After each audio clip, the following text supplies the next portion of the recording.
Hello everyone and welcome to this vlog that I prepare for you, which is all about the physical properties of matter. Before we start, I have a little bit question about matter and about us. Are you aware that humans are interacting with matters in our daily lives? And humans are consist of matter, a complex matter. Humans are also a complex matter.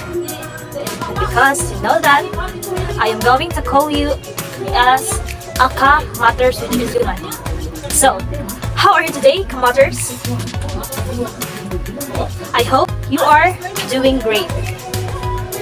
So, what is physical properties of matter? Let's find out. Matter is any characteristic that can be measured or observed.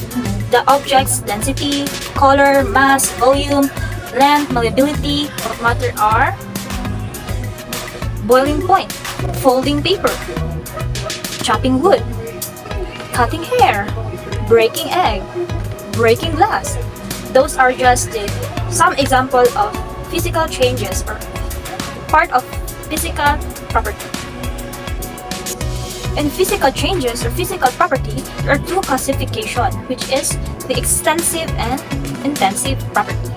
In order for you Matters to visualize it, I am going to show you some examples of extensive, intensive rather property that are actually happens. And now, let's proceed to extensive properties of matter.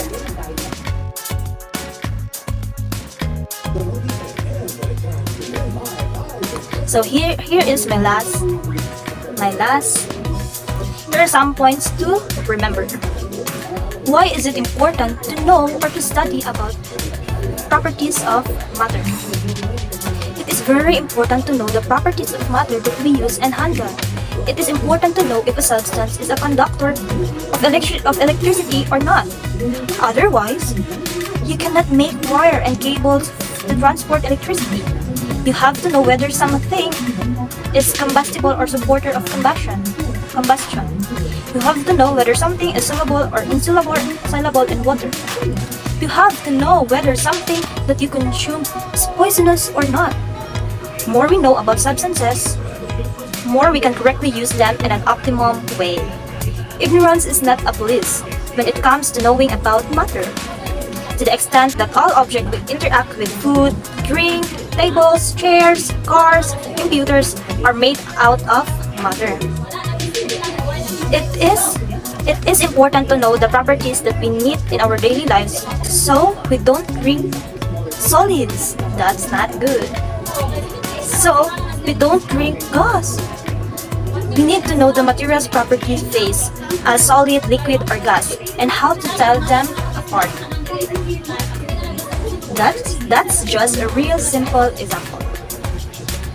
Knowing how various properties of matter arise is important because we cannot predict what properties are going to be important in the future, and this is how you must reliably anticipate how object will behave. Also, just because you never encounter a particular property does not mean it is not important to know about it. Other people will you interact with. You might have to vote or something that relies on an explanation. Now, Matters, that you already know the physical property and physical changes of matter, you will be more aware and more capable to know what matter you interact. So, you're gonna have a good night.